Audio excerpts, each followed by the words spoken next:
Salut, salut. Bon, ben là, je profite qu'on est en plein été pour vous tourner ma petite vidéo pour vous parler un petit peu de mon livre sur la permaculture. Donc, la permaculture au jardin, mois par mois, aux éditions Terran, écrit par moi-même, donc Damien Decars. Allez, c'est parti pour cette vidéo.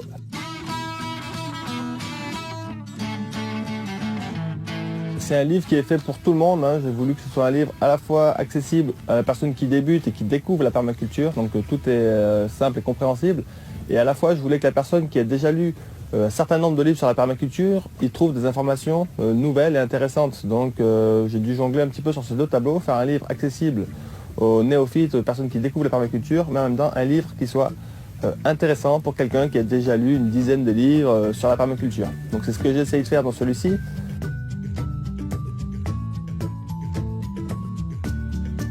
Ce livre, il y a plusieurs façons de rentrer dedans. On peut lire de façon classique, hein, du début à la fin, et on a lu un livre sur la permaculture au jardin avec plein d'astuces et tout ça. Donc ça, c'est la première façon de le lire. On peut aussi juste le feuilleter. Il y a énormément d'illustrations, de photos, de schémas, donc on peut aussi le feuilleter de façon aléatoire et s'arrêter sur un truc qui nous plaît et le lire. Voilà, c'est une autre façon de rentrer dedans. On peut aussi, voilà, pour moi, le livre il a été conçu comme ça. Si on est en janvier dans notre jardin et qu'on ne sait pas quoi faire, on ouvre, on va au mois de janvier et on voit qu'il y a tout un tas d'activités, de trucs à planter, de trucs à faire en janvier. Si on est en mars, qu'on ne sait pas quoi faire, on va au mois de mars et on voit qu'il y a tout un tas d'activités possibles à faire et à réaliser. Donc voilà, c'est vraiment le but premier de ce livre, c'est que quel que soit le moment de l'année, si on a envie de passer à l'action, on ouvre le bouquin et il y a tout un tas de trucs qu'on peut faire à n'importe quel moment de l'année. Si j'ai fait ça, c'est aussi pour répondre à une question qu'on me pose souvent dans les conférences, dans les formations, enfin, en général quand on me croise, quand les gens me reconnaissent et me posent des questions. Il y a souvent une question qui est revenue, quel est le meilleur moment pour commencer la permaculture au jardin? Est-ce que c'est plutôt l'automne? Est-ce que c'est plutôt le printemps? Et moi, ma réponse, en fait, elle est à peu près toujours la même. Le meilleur moment, c'est maintenant, quoi. Il y a toujours des trucs à faire. Et donc, il faut y aller. Et ce livre, il est vraiment fait pour passer à l'action. À la fin du bouquin, il y a également tous les légumes qui sont cités par ordre alphabétique. Et on peut savoir sur n'importe quel légume, quelle est la période de semis, quelle est la période de plantation en pleine terre et quelle est la période de récolte. Ce qui fait que grâce à ça, on peut se prévoir un calendrier des semis, on peut se prévoir un calendrier des récoltes pour avoir toujours quelque chose à semer au jardin et toujours quelque chose à récolter au jardin. Même en hiver, il y a toujours tout un tas de choses que l'on peut récolter au jardin. Moi, actuellement, je récolte des navets, des poireaux, des choux, quelques radis d'hiver. Enfin, il y a tout un tas de trucs qu'on peut récolter toute l'année si on a fait les semis au bon moment. Et c'est un peu le but de ce bouquin-là aussi.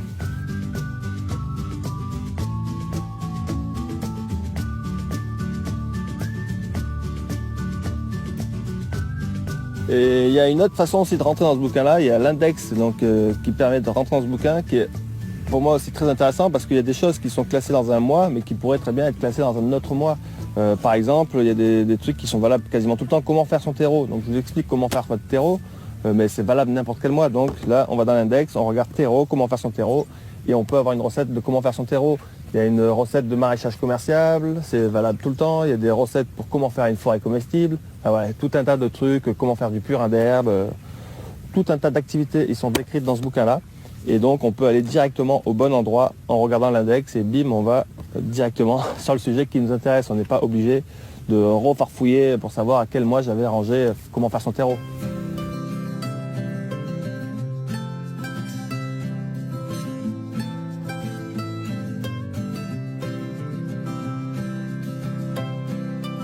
Une autre chose que j'aime bien dans ce bouquin, c'est que ce n'est pas que de la théorie, c'est des choses que j'ai mis moi-même en pratique et que j'ai trouvées productives. Je ne vous livre dans ce bouquin-là que des expérimentations que j'ai moi-même réalisées et qui ont bien marché dans mon contexte, avec mon climat, avec ma région et tout ça, quoi.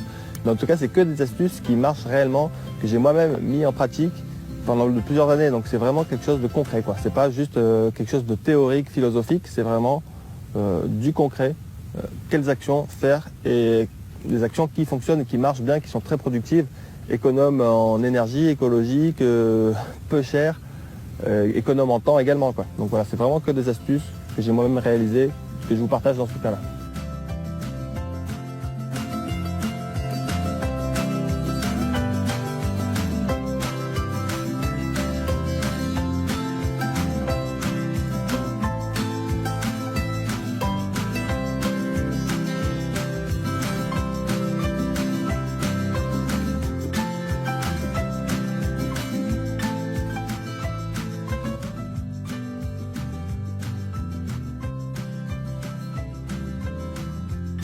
Pour en savoir plus, je vous propose de regarder ensemble le sommaire du livre. Donc voici le sommaire. Alors pourquoi ce livre? Partie 1. Qu'est-ce que la permaculture?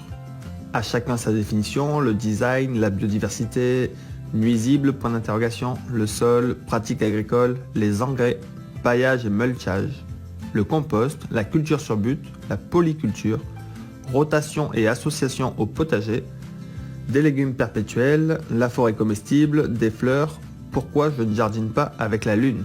Donc voilà, ça c'est la première partie qui me semble être indispensable de lire avant d'attaquer la deuxième partie. Et alors la deuxième partie c'est donc le mois par mois, janvier, février, mars, avril, vous connaissez les mois jusqu'à décembre. Là dans cette deuxième partie qui représente la majorité du livre en fait, enfin la plus grosse partie du livre, c'est vraiment le que faire mois par mois. En gros dans cette partie là vous allez trouver les mêmes astuces, les mêmes trucs que ce que j'avais mis dans mes vidéos que faire au jardin mois par mois. À peu de choses près, enfin c'est pas dit exactement pareil, c'est pas exactement pareil, mais en gros si vous avez vu toutes mes vidéos que faire au jardin mois par mois, ben, vous allez retrouver les mêmes informations dans le bouquin quoi. Et d'ailleurs c'est valable pour l'ensemble du livre. Si vous avez vu l'intégralité de mes 200 vidéos à peu près, ben, dans ce livre, il y a moins d'informations que dans la totalité de mes 200 vidéos. L'intérêt de ce livre pour moi est de toucher des personnes qui ne regardent pas des vidéos par exemple. Et c'est également un intérêt pour une personne qui suit mes vidéos, peut-être que d'avoir un livre où tout est rangé différemment et dit différemment peut être intéressant. Mais en gros, voilà, toutes les informations que vous trouvez dans ce livre, vous pouvez les trouver en farfouillant dans l'intégralité de mes vidéos. Ensuite, on arrive au calendrier des semis, plantations, récoltes. Après, il y a l'index du jardinier, mais ça, l'index du jardinier, on va le regarder ensemble. Ensuite, on a un petit lexique, des adresses utiles. Donc, adresses utiles, c'est quelques adresses pour pouvoir acheter des semences, acheter des arbres. Bibliographie, c'est une liste de livres que je conseille vraiment de lire. Et puis, à propos de Damien Decars, donc il y a une page qui parle vite fait de moi. Et l'index du jardinier, c'est tous les sujets qui sont évoqués dans le livre, qui sont rangés par ordre alphabétique, ce qui rend beaucoup plus pratique pour les trouver. Donc, je vais faire un petit survol avec vous vite fait.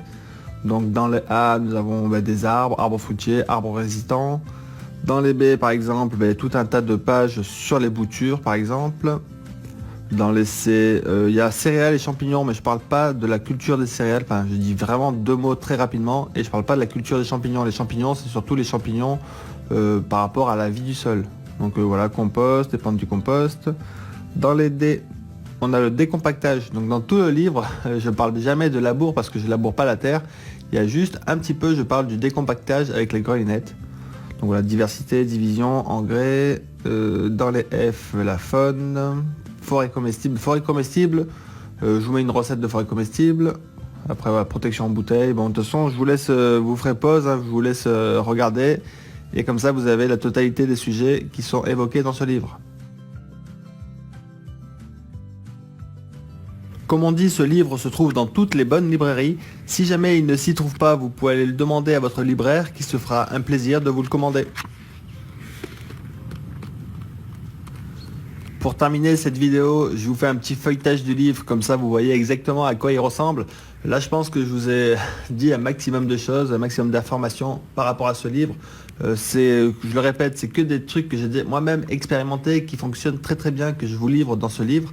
Et puis je vous remercie beaucoup d'avoir suivi cette vidéo, j'espère que vous serez nombreux à lire ce bouquin et je vous dis à la prochaine fois. Allez, ciao ciao.